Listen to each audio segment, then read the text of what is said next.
Assalamualaikum warahmatullahi wabarakatuh. Apa kabar semuanya? Semoga kita semua masih dalam lindungan Allah Subhanahu wa taala ya. Dan sekarang persiapkan hati Ananda, pikiran dan juga kesiapannya untuk kita belajar matematika. Oke, sekarang kita akan memasuki materi baru yakninya persamaan linier satu variabel. Nah, sedangkan untuk pembelajaran kita pada pertemuan ini, yaitu peserta didik dapat menuliskan contoh kalimat terbuka dan kalimat tertutup dengan benar, kemudian menjelaskan konsep persamaan linier satu variabel dengan tepat. Oke, nanti setelah pembelajaran diharapkan Ananda bisa mencapai tujuan pembelajaran kita ya. Nah, pertama kita akan mempelajari macam-macam kalimat, yaitu pertama kalimat tertutup atau kita sebut sebagai pernyataan. Nah, kemudian ada kalimat terbuka. Nah, kalimat tertutup dan kalimat terbuka. Oke. Ini perhatikan panah-panahnya. Persamaan linier satu variabel itu merupakan kalimat terbuka. Oke, sekarang akan kita pelajari. Nah, apa itu kalimat tertutup? Kalimat tertutup adalah kalimat yang mempunyai nilai benar saja atau salah saja, tetapi tidak sekaligus benar dan salah. Contohnya, Al-Quran adalah sumber hukum pertama umat Islam. Nah, itu kan bersifat benar. Nih, contoh ini merupakan kalimat tertutup, ini berhasil nilainya adalah benar. Jadi kalimat tertutup itu adalah kalimat yang harus salah satunya saja benar saja atau salah, benar atau salah. Jadi sama dengan himpunan, misalnya tentang kaya, pintar, cantik. Nah, itu kan relatif, jadi itu tidak bisa kita jadikan sebagai patokan. Nah, kalimat tertutup itu yang dimana pendapat setiap orang tuh sama. Misalnya kambing berkaki 4. Nah, itu kan kalimat bersifat benar. Nah, kecuali nanti misalnya mata kambing ada 5. Nah, berarti itu bersifat salah karena mata kambing cuma ada 2. Nah, jadi kalimat tertutup itu harus jelas benar dan salahnya. Oke, sekarang kita coba bagaimana dengan. Nah, sekarang coba kita temukan kalimat tertutup yang lainnya. Kalimat tertutup yang lainnya misalnya 2 adalah bilangan prima. Nah, itu kan juga kalimat tertutup karena 2 memang adalah bilangan prima, berarti bersifat benar. Atau 8 lebih kecil dibandingkan 10. 8 lebih kecil dari 10, itu juga bersifat benar. Nah, misalnya yang gini, 11 lebih besar dibandingkan 13. Nah, itu kan bersifat salah, tapi itu juga merupakan kalimat tertutup karena jelas mana yang salah, mana yang benar. Jadi kita harus tahu dulu kalimat tertutup.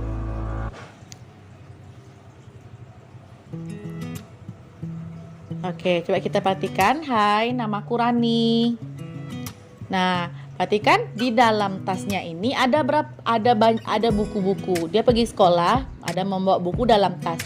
Tapi kita tidak tahu dalam tas ini ada berapa buku nih. Masih pertanyaan ya. Nah, Rani membawa tas ke sekolah. Sesampainya di sekolah, Rani bertanya pada teman-temannya, "Coba tebak, berapa jumlah buku dalam tas saya?" kata si Rani. Nah, jadi misalnya Ica menjawab ada 5. Kemudian si Nina menjawab ada 4. Kemudian Robi menjawab ada 7 gitu kan. Jadi kan ada perbedaan-perbedaan dari pendapat orang masing-masing teman-temannya si Rani. Kenapa? Karena kita tidak tahu dalam tas itu ada berapa kan, karena tidak kelihatan. Nah, sekarang apa yang menyebabkan terjadinya perbedaan jawaban tersebut?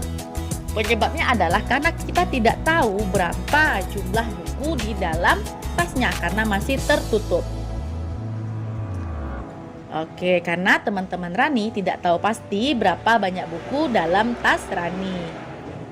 Nah, jadi kalimat terbuka itu adalah kalimat yang belum diketahui nilai kebenarannya. Biasanya kalimat terbuka memuat variabel. Nah, jadi masih kita sangkut pautkan dengan materi kemarin ya, aljabar. Kita juga akan menggunakan variabel. Tapi karena kita materinya adalah persamaan linear satu variabel, maka variabel yang kita gunakan hanya satu variabel. Terserah variabelnya dari A sampai Z terserah, tapi cuma hanya boleh ada satu variabel saja. Nah, perhatikan kalimat-kalimat berikut ini. Z adalah ibu kota dari Sumatera Barat. Nah, kita tidak tahu nih Z ini siapa. Ini kan variabel. Nah, ini variabel. Ini merupakan kalimat terbuka karena kita tidak tahu Z. Kalau misalnya Z kita ganti Padang, maka ini bernilai benar. Tapi kalau misalnya kita ganti Pekanbaru, Z ini sebagai Pekanbaru, maka ini bernilai salah. Makanya ini kita sebut kalimat terbuka. Karena kita tidak tahu bernilai benar atau salah, karena kita tidak tahu Z ini siapa. Kota Padangkah, Pekanbarukah, Jambikah, atau Jakarta. Nah, soal yang kedua, 2 tambah 9. 2 tambah 9 berarti 11 ya.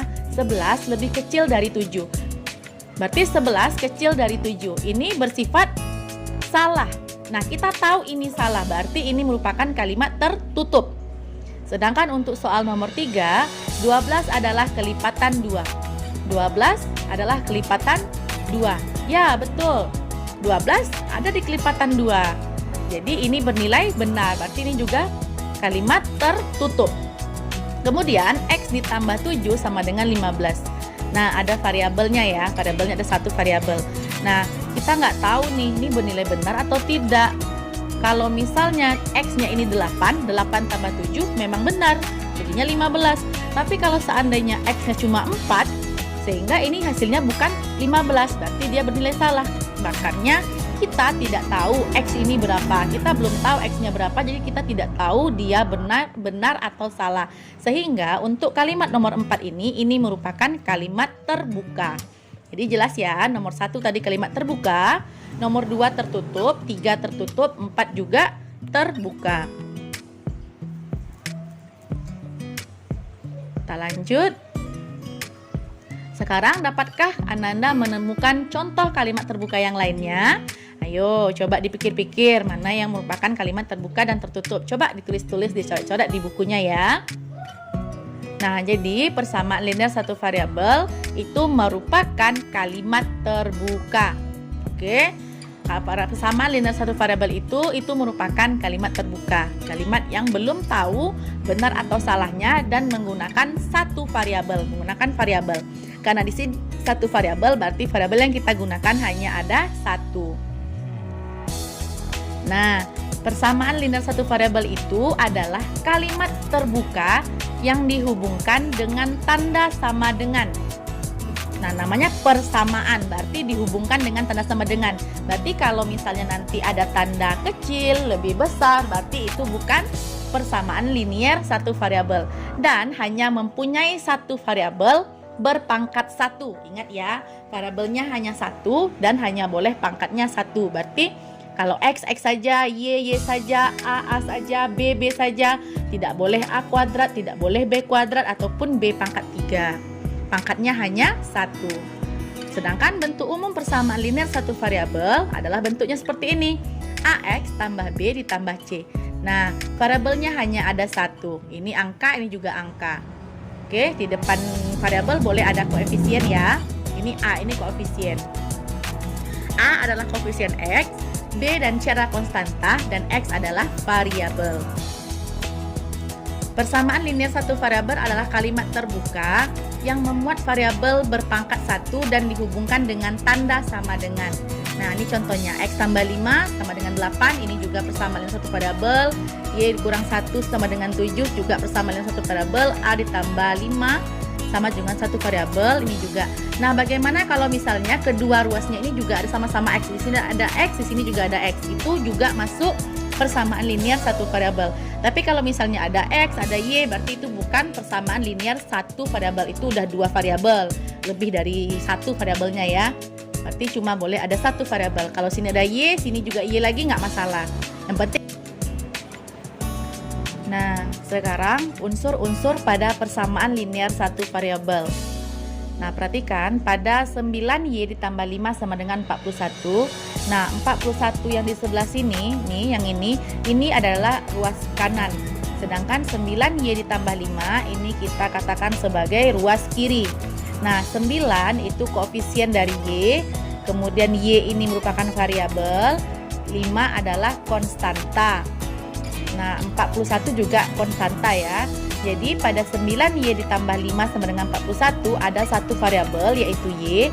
Ruas kiri dan ruas kanan dihubungkan dengan sama dengan, maka kalimat itu disebut persamaan linier satu variabel.